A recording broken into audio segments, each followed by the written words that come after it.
بسم اللہ الرحمن الرحیم۔ امت مسلمہ کا نوجوان مسلم دنیا آج کل جس زوال کا شکار ہے، ان میں سب سے زیادہ اہم کردار غیر مسلم قوتوں کی سازشی کارفرما ہے۔ اہل مغرب ہر وقت مسلمانوں کی ایمانی کمزوریوں میں مصروف ہے۔ مسلمانوں کو ہر طرف سے ٹارگٹ کیا جاتا ہے، کبھی مسلمانوں کو دہشت گرد کے نام سے تو کبھی فرقوادیت پیدا کر کے مسلمانوں کے آپس میں نفرت کی بیج بو دیتے ہیں۔ اسلام نے کبھی بھی دہشت گردی کی تعلیم نہیں دی۔ اسلام سلم سے نکلا ہوا ہے۔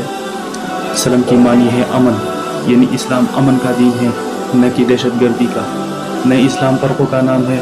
اللہ پاک کہتا ہے کہ وَاعْتَصِمُوا بِحَبْلِ اللَّهِ جَمِيعًا وَلَا تَفَرَّقُوا، میرے رسی کو مضبوطی سے تھام لو اور اپنے بیچ میں فرقے پیدا نہ کرو۔ اللہ کے نزدیک دین اسلام ہی دین ہے، یعنی ان الدین عند اللہ الاسلام۔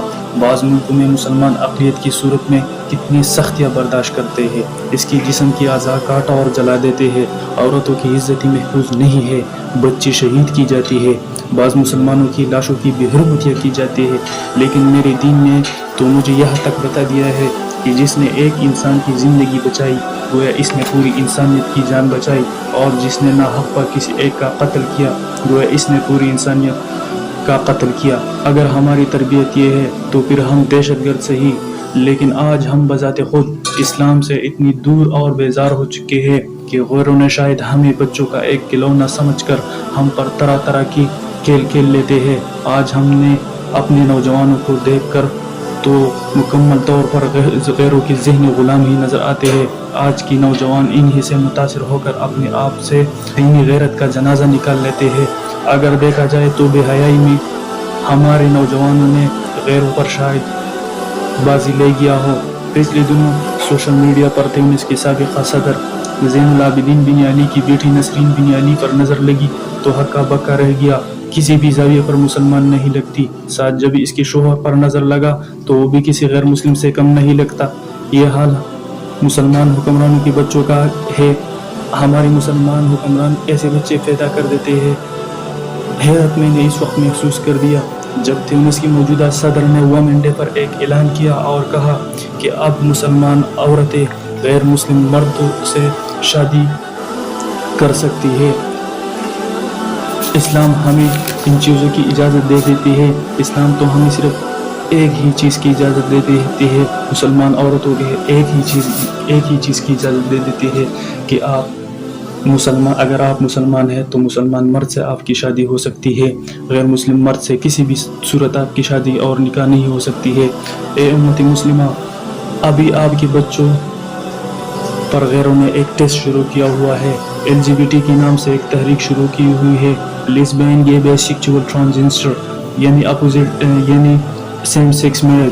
اسلام ہمیں اپوزٹ جنس سے شادی اور سیم سیکس میرج کی اجازت نہیں دیتے ہیں۔ اسلام اگر ہمیں اجازت دے دیتے ہیں تو اپوزٹ جنس سے شادی کی اجازت دے دیتے ہیں۔ جب اللہ پاک نے حضرت آدم علیہ السلام کو پیدا کیا تو ساتھ حضرت حوا علیہ السلام کی بھی تخلیق کی۔ کس مقصد کے لیے مسلمانوں؟ ایک تو ان سے انسانوں کی پیدائش کا سلسلہ جاری رہے گا، اور دوسری حضرت آدم علیہ السلام کو حضرت حوا سے تسکین ملے گی۔ اے میرے مسلمانوں، کیا تو نے قرآن کریم نہیں پڑھا؟ اللہ پاک نے کیسا حشر کیا حضرت لوط علیہ السلام کی قوم کی؟ کیوں کیا؟ کیونکہ وہ سیم سیکس میرج کرتے تھے۔ آج کل اس قسم کے لوگوں کو گے کہا جاتا ہے۔ ملیشیا کی موجودہ وزیر اعظم مہاتیر محمد نے کیا خوب کہا ہے، "If you believe in Islam, you will never become a gay." اگر آپ اسلام پر مکمل یقین کر دیتے ہیں تو ابھی آپ گے نہیں بن جاتے ہیں۔ شرم کی بات ہے، جب ہماری آنکھیں بند ہو جائے اور ہم اس دنیا سے چلے جائے، دنیا سے رشتہ ختم ہو جائے تو رب کو کیا جواب دیں گے؟ ہمارے سب کی حق بنتی ہے، چاہے وہ حکمران ہو، والدین ہو، استاد ہو، عالم ہو، سب کی ذمہ داری بنتی ہے کہ اپنے بچوں کو ان کاموں سے دور رکھے۔ یاد رکھو میرے مسلمانوں، اگر ہم جنس پرستی کی روک تھام کے لیے سٹیپ نہیں لیا تو پھر تباہی اور بربادی ہمارے مقدر بن جائیں گے، اور ہمارے بچے ہمارے سامنے ننگے گھومتے پھرتے رہیں گے، اور جب ہم ان کو باز رکھنے کی کوشش کریں تو ان کا ایک ہی جواب ہوگا، میرا جسم میری مرضی۔ تو پھر اسی وقت ہمیں مرنا چاہیے۔ ابھی بھی ہمارے ساتھ ٹائم ہے کہ ہم اپنے آنے والی نسلوں پر ایک کام کریں، ان کی سوچ بدل لیں۔ ان کو صحیح مسلمان بنا دے ورنہ پھر اللہ کی عذاب کا انتظار کرو۔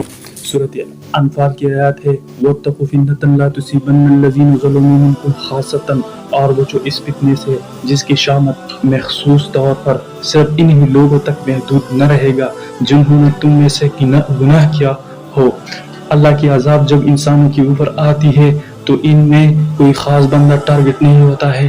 اللہ کا عذاب جب آتا ہے عام آتا ہے۔ آخر میں اگر مجھ سے کوئی غلطی ہو گئی ہو تو مجھے معاف کرنا، باقی میں نے آپ کی ضمیر پر دستک دے دی، بیدار ہونا آپ کا کام ہے۔